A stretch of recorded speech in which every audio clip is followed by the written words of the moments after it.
So, si Alexa mag-explain. Tas, wag mo kung anong unahin kasi sige. Yan nga, tititig lang ako sa'yo. Magugulat na lang tayo mamaya kung sino babang sino una mo tatanungin? Pagpasok ng school year, biglang bumalik. na-meet ko siya ulit in the same spot, same place, same university. Sa ano. Awan ko lang kung ano yun Tal ko itong hinanap, 13 years, tas ngayon na siya nagpakita. Parang promise. Sabi ko, minsan promises are meant to be broken. So what is up, everyone? Welcome to a new episode of Podcast Yarn New Gen! With me, your host, that is always AOK, TK, and... Ang kuya niyong kahit kailan, hindi naubusan ng kwento. Walang iba kundi si Miko. Ang atin yung pwede niyong kausapin anytime, anywhere. I'm Alexa. And your friendly neighborhood host, Marga Banzuela. Sige, simulan na natin. Ang topic natin ay attachment issues. So, ito, attachment issues has been an ongoing silang para sa atin, especially for the Generation Z. Yes. Between friends when a situationship ends. Or hindi lang dahil sa situationship, sa people na din. So, simulan na natin, guys. First question. First question, what are attachment issues and what causes them? Ano sa tingin mo yung mga nagko-cause ng attachment issues, Marga? Binato sa akin. Dinaretso. But, I feel like attachment issues when it comes to a person, especially in a relationship, to be attached to a person means like may hinahanap ka that you're lacking something within yourself and you're finding it sa other person na yun. That's why you're getting too attached na, meron siyang something na gusto ko, like meron siya na wala ako, and that's why you get attached. Parang that person fills a void within you that they complete. And then gradually, you get attached. Hinahanap mo sa iba yung dapat hinahanap mo talaga sa So parang meron siyang something na wala sa iba, na sa kanya lang ang meron, kaya ka na-attach. Yun kadalasan, yun yung situation when it comes to my friends. That's why I know. Pero, ikaw ba, Alexa? Siguro dito naman, sa akin kasi, sa attachment issues, feeling ko, same din kay Marga kasi, isipin mo, may mga bagay talaga na hindi mo makukuha lamang na sa sarili mo lang mismo. Kaya parang may mapupuntahan kang tao na, yung tao na yun, tutulong siya para makuha mo yung itong need mo. Kaya tayo na-attach sa tao. Kaya nagpo-form tayo ng special bond with them. Then when they go, we have nahirapan na tayong mag-move on. Mag-move on. Kasi nga, special na yung tao na yun sa atin. Ito common to usually sa mga best friends na lagi nag-open up, especially kung boy-girl na mga ganun. Common tong attachment issues. Totoo. And usually pag, kunwari, may time na hindi kayo nag-uusap or may time na parang nag-die off na lang yung parang... Yung friendship. Yeah, yung friendship niyo parang hinahanap-hanap mo pa rin siya. Kasi parang kumbaga, may void. Yun nga, parang may void within you na hindi siya napupuno unless siya yung magpupuno ng void na yun. It's like, parang di ba nga, yung finifill in na nila yung void, tapos pag umalis sila, parang you're empty again. You're empty. Parang kaya nangyayari yung attachment issues. Well, for me. So maybe the only solution is to find it within yourself. Oo. And not with other people. So, next question. Sino magtatanong? Sige, ako na. What are the signs or ano yung mga napapansin mo kapag may attachment issues ka na or a person has attachment issues? Like hindi niya makalimutan. Like everyday binabanggit niya. Everyday hindi niya talagang kaya matulog without thinking of the person. Hindi siya makapag-cope. Usually from experience to parang obsession. Parang I can't live without that person. Parang nahihirapan ako pag wala siya. Parang ganun yung mga symptoms. Usually nakikita ko sa mga tao. Tsaka yung, lagi niyang binabanggit kahit in the most simplest things. For example, parang ito yung, this flavor of ice cream. Parang tuwing na kumakain ako ito, I can remember him. Parang ganun. Or I can remember her. Mga ganun yung mga... Actually, may experience yan ako dyan. Yung sa, isa siguro na sign. Actually, lately ko lang din na-realize yung sa attachment issues ganito. Kasi, nung bata pa ako, may kasi kami, kasama sa bahay, like yaya. Parang 3 years din siya sa amin. Tapos, ayun, super close kami kasi palagi namin siya kasama pag maghahatid sundo sa school. Then, nung umalis siya, yun na parang na-empty ako. Nagtumamlay ako, tapos isip ko, hala, ano kaya mangyari pag si ate dito pa din. And shoutout kay ate. Nagmi-meet kami minsan pag umuwi kami doon kay Lola. Tapos, parang yun, malungkot to, nakakatamlay. Palagi ko siya isip, parang ang tagal kasi bata pa ako, parang sabihin natin, mga grade 3 ako noon. Sanay Kaya kasama hirap niyo agad. talaga for me sa part ko na yun. Especially as a child. Oo. Kasi, maliban sa kapatid ko, siya yung nakakalaro namin. Kaya yun. Kayo, guys. I mean, for me, kung attachment issues, kay Miko hinahanap, ikaw like nahihirapan pag nawawala. I feel like for me when it comes to attachment issues, it's the fear. Like, within you, habang kahit nandyan pa rin sila, it's the fear of them leaving. Yun. Oo, Like, totoo. behind, Mm. like, at the back of your head. Like, iisipin mo na, What what if umalis siya? Marami kang What what if ifs. bigla siyang nawala? Like, I feel like that's another symptom of attachment issues. Is like, not capable of doing anything when they're not around. Parang Though- codependency. Oo, parang yun, codependency. But, I feel like, in attachment issues, there's much more deeper meaning. For me naman, it's when someone is pulling in and you're pulling out. Mm, Parang you sort of can't accept the fact that they are trying to pull out. pull in. Ah, Kaya maga-pull out ka kasi you feel like you don't deserve whatever it is hala. that they can offer. Wow. Ganun. Bugs. Grabe. Sakit nun. Diba? Grabe ka naman. Sorry. Diba? Oh. Aw. sad. Okay, next question. Sino magtanong? Ikaw na lang, Miko. What advice would you give to someone who is struggling with attachment issues? Advice. Advice, marami ka niyan. Marami yung advice sa inyo, guys. Number 1, na learn to move forward. Magkaiba ang move on sa move forward. Moving forward, you will still remember yung person na yun. You will still, parang, at times, you will think na, sana dito pa rin siyang ganun. Moving on, talagang you are independent ka na. Kumbaga, kaya mo nang mabuhay na wala na yung tao na yun. Part yun siya ng much more bigger picture na tinatawag na character development. So, start ka muna sa moving forward. Kung maka-move forward ka na, okay, talagang nasa acceptance stage ka na wala na siya. Okay, kaya ko na. So, doon ka na sa moving on na stage. Naka-move on ka na, di ba? Pag naka-move on ka na, meaning, you achieved full self-healing. Kaya yun na yung magiging ultimate na character development mo, yung makakapag-move on ka na completely. So sa inyo talaga, guys, ganito yan. Lagi mong isipin na lahat ng tao sa mundo, pwedeng mawala yan. Permanently, like death or like mag-move into different places or something, kaya huwag kang ma-attached. Like na sinabi ko before sa cancel culture na episode, change is the only thing constant in this world.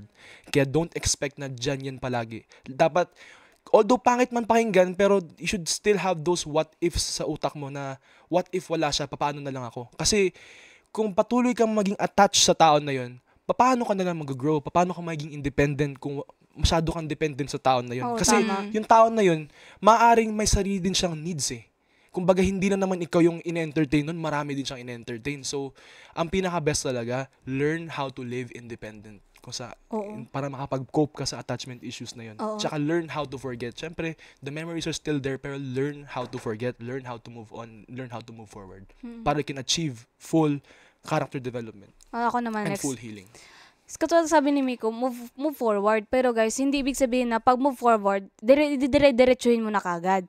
Kasi pag minadali mo yung move forward mo dun, lalo na kung may attachment issues ka, mas lalo kang ma-attach kasi minadali mo. Like, basis maano lang siya, ma-retain lang siya sa utak mo. Like, pag minadali mo, wala lang. Mas lalo kang, yun naman, mas lalo kang ma-attach. Oo, masasaktan. Kaya, maybe we should take little steps, baby steps, kahit paunti-unti lang kasi it's a big factor din kahit take little steps kasi malay mo, sa pag ginawa mo yun ng mabagal, kung sa mga bagay na ganun, mas madali mong ma-achieve yung gusto mong ma-achieve. Katulad sabi ni Miko, pag na-achieve mo na yung try mo na mag-move forward, pwede ka na mag-move on. Kaya, yun guys. For me, siguro ang advice ko is heal first. Kasi ang attachment issues, it's also an issue within yourself na tulad nga sinasabi ko, you're lacking something that you're trying to find from another person and they fill that void. I feel like start working on yourself first than venturing out to find another person to fill that emptiness within you. Kasi, like, you really have to work on yourself. Kasi I have many friends. I've seen many people na they struggle to commit in a relationship or they struggle to move forward because meron din silang pagkukulang. And that's something that they don't work on kasi kadalasan sinisisi nila yung other person, like, why did you leave? Why did you make me like this? Bakit mo ko iniwan? Ganun. But in reality, we also have to look at ourselves kasi kadalasan the root of all that is within us as well. So before you go venturing out, experimenting on things, getting attached to people, or not just people, other things as well, you have to heal yourself first than just sumasaba ka na lang sa laban. And like Alexa said, healing takes time kasi pag nasugatan ka, hindi naman yan mag-heal within a day. Like, there are many processes and you have to understand that as well. And you have to be kinder to yourself. True. So to me naman, whatever it is that you are looking for in another person, kasi nga 'di ba, we have mentioned that attachment issue stems from within. So whatever it is that you're looking for on another, find it within yourself first. And then so that you'll no longer have to look for it in others because you've already found it. Therefore, you can be happy on your own, you can be fulfilled on your Oo, own. tama. You can feel it in your veins without the lacking of this thing of which you are looking for, which means you can be happy na talaga, like genuinely. Tayo kasi, we tend to be clingy. Kasi tayo yung, when we get something that we want, parang nagkakaroon tayo ng satisfaction. Kaya tayo na-attach sa tao kasi yun nga, siya yung nakaka-satisfy sa'yo, di ba? Parang na-validate Yun. ka in a Yun. way. And as human beings, it's what separates us from among other animals. Like, we are emotional beings, and that's why we get attached. And it's not a flaw that we have. If you have attachment issues, it's not a flaw. You just have to work on it because you're human and you get attached. You have feelings. Ako, I couldn't blame the person din kasi especially if something is sentimental sa kanila. Hindi ko rin Or mabablame if they yun. really valued Oo, whatever if they it value is. talaga. Kaya hindi ko Especially rin the mabablame. connection. Yes. Kaya, wag tayong mag-judge basta-basta ng mga tao na nahihirapan mag-move forward and mag-move on. Kasi moving on is not an easy task. It's not a walk in the park na, although kaya ko mag-move on in like days, pero iba kasi inaabot ng taon eh. Hindi naman yun something na kaya Hindi na gawin ng madali. lahat ng isang bagsakan. Kumbaga, depende sa tao yan. Kaya let's not judge people who are having attachment issues. Kumbaga, let's help them cope with it instead of, kumbaga parang We ginigil all- trip mo pa sa kanila na, Wala tayong masarili tayong oras, Yes. masarili tayong journey. May iba-iba tayong ways or paths or in Tagalog, pinagdadaanan. Yes. maraming factors. Kaya minsan buwabagal, minsan mabilis yung pag-heal. Yun. Siguro, may kwento ba kayo? Sige. Like, I feel like I have a short story lang. Sige, May simulan kwento mo. mo. That, simulan ko nga. Like, I have a friend. I won't say who. Like, I have a friend. And they were attached to this guy. Parang naging crush niya kasi since elementary. Like, LM talaga, naging crush niya. Tapos, nagkita sila ulit nung high school na sila. Tapos, parang crush niya yung guy. Pero hindi siya kilala ng guy at all. Tapos, nung high school na sila, nag-meet sila sa event. Tapos parang, nagka-situationship sila. Ay. Naging mag-MU sila for a month. And then, syempre, ito naman si girl, like, super duper asang-asa sa guy. Kasi nga, crush niya since elementary. Tapos, nag-meet sila nung high school. Like, what are the odds na isipin mo, nag-transfer na yung guy, tapos biglang mag-aano. So, like, in that time, like, as an elementary student, like, crush mo noon, tapos na-meet mo biglang like, na-attach siya. Kahit hindi siya kilala ng guy, na-attach siya. And now, parang, nangyari, nag-break off sila in a month, and, nangyari, parang, pumunta siya sa amin, and she wasn't really feeling anything. Parang lang siya, like, okay, nag-break na kami, like, okay, wala na kami. What? And then, after like a month, bigla na lang bumalik. Bigla na siya umiyak. Bigla na lang siya umiyak Bago sa amin. parang- Pero doon lang Bago niya lang na-realize. Bago lang Oo, nag-sink in. bigla na yung nag-sink mga- in. Pero like, bigla na lang inamin sa amin, like, super duper attached pala siya dun sa guy na yun. And we were sad kasi nga, like, bigla na lang siya nang lumo. Like, in the middle of us talking, bigla na siya umiyak. Ganun. Like, so, we heal in different ways talaga. Kasi nga, yung friend ko na yun, after a month, biglang nananahimik lang siya, tapos bigla na lang siya nag-breakdown. So, don't be afraid to heal on your own or to heal with your friends. Kasi, especially when it comes to healing, you have to surround yourself with people who knows you and who you're comfortable with. Kasi you can't heal with people that are like insecure when it comes to you or who wishes on your downfall. Parang ang point dun is when you heal, you can do it privately. You don't need to tell your friends. Just heal. So not only do we go through different paths, we also process emotions differently Mm-mm. and feelings din. Si Miko. Ako may story din ko. ako. Yun na. Ewan ko ano ko to, kung pinaglalaroan to ng tadhana talaga. Pero I have this childhood friend din. Classmate ko siya nung kinder sa current university ko. We broke off kasi nga I had to transfer to a different university. Siya naman, she had to transfer to a different school. Tapos, during the course of 13 years, talagang natouch ako sa kanya kasi she was my best friend, my kasabay umuwi, my lunchmate, ganun stuff. Babae din siya. So I looked for her for 13 years and talagang within those 13 years, nalungkot ako kasi sabi ko, sana kaya siya? How is she? Ganun. Pero nung grade 10, I gave up. Like this year lang din, sabi ko, talagang I accept na I wouldn't see her for good. And then, nagulat ako nung pagpasok ng school year, Biglang bumalik. na-meet ko siya ulit in the same spot, same place, same university. Sa awan ko lang kung ano yan, kung ano bang, ko, Lord, pagtitripan mo ba ako, Lord? Kasi sabi ko, ko itong hinanap, 13 years, tas ngayon na siya nagpakita. Parang ewan ko kung, Tapos kung kailan nag-give up ka na. nag-give up na ako, oo. tapos doon siya ulit bumalik. So, parang na-attach Oo, naman may ako mga ulit sa times kanya. talaga na ganun. Parang ang hirap niya i-let go ulit. Kasi, Sino yun? we're getting to know, shout out sa'yo. At actually, siya yung nag-suggest ng episode na to. Ay, wow. Shout out sa'yo, Shout out Riz. po. Hi. If you're watching this, shout out sa'yo. Nag-name Name drop. drop? What? Yeah, shout out sa'yo, Riz. Ala, hi, Riz. Grabe ka tapang. Siguro ako naman sa kwento. Ito kasi, paano ba? Kwento to ng kaibigan ko eh. Saan yan? Yung palagi kong kabarata ko lang sa FB dyan na, BFF ko. Hi, be. Pag napanood mo to, sorry na lang. Kasi, inaamin ko both kami may attachment issues. Pero sa kanya kasi ngayon, super lala nung sa kanya. Hindi ko na specify kung ano nangyari. Pero, palagi niyang kinikwento sa akin na, bakit ganito? But may mga time na, kung kailan I have the feel of letting that person go. Doon naman, katulad na sabihan kit ni Miko, doon naman, nagbibigay ng sign. Tapos sabi niya, parang ang hirap mag-let go. Maliban doon may isa pa siya kasi sinabi na, ang hirap mag-let go kapag may parang binitawan akong salita sa kanya. Na parang promise. Sabi ko, minsan promises are meant to be broken. Oo. Kaya, Mabigat kung yun. alam mong parang nasasakal ka na sa situation na yon na nahirapan ka na talaga matanggalin yung attachment mo sa kanya. Okay lang unti-untiin mong kalimutan. Unti-untiin mong kung di mo man makalimutan, try mo unti-unting balikan. Baka pag binalikan mo yung bagay na yun, baka makatulong siya para ma-let go mo yung bagay na yun.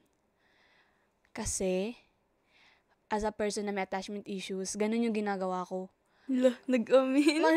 Mag-relapse ka, charing. Grabe naman yun sa balikan. Parang, di pa naman 10 p.m., di ba? Aga mag-relapse, Pero guys, kasi yun talaga, iniisip ko, kasi may mga times din na, yan katulad kay Miko, may friends din ako na elementary, tagal namin sa pinagsamahan, ever since grade 4, nag-found connection kami, kahit di kami mag-usap, at least I'm happy to know that they're doing well, and yung attachment ko sa kanila is okay na, hindi na yung ganun ka, kasi hinahanap-hanap ko talaga. So, that is all that we have for today. And to wrap it all up, Mika, take it away. So guys, learn how to live independent, learn how to cope, and of course, although mahirap mag-heal, mahirap mag-move on, alam kong kakayanan nyo yan, guys. Lahat kayo dyan may mga attachment issues, I know kakayanan nyo rin yan. There's a rainbow always after the rain. Yes. Grabe naman sa rainbow after the rain. Totoo naman kasi talaga. Angas. Syempre. And of course, big shout out din kay Riz again for suggesting this episode. Hi. na all, shout Shout out. out Hi sa'yo. po. And of course, please follow our Facebook page na rin para laging updated sa freshest and latest content from Black Screen Productions and yung mga behind the scenes ng aming content. And don't forget to subscribe and turn the notification bell sa YouTube channel ng Black Screen Productions dahil in-upload din namin yung mga episodes namin doon. And don't forget to follow us also on TikTok under Black Screen Productions also dahil may mga snippets na pinopost doon. You guys can also check us out on Spotify at Podcast Yarn Nujan. See you on the next episode of Podcast Yarn New Gen! What is up, everyone? Welcome to another episode of We will be talking about relationship expectations. Ako kasi in a relationship picky ako. Like until now, wala akong boyfriend. Like since ayaw ko kasi yung super duper immature na sino yung kasama. Ako naman ano kasi ako eh. Date to marry kasi ako. Oh, kaya Hanapin natin yung top niya. Apat Kumahanap yun. Hindi yun, be. Apat?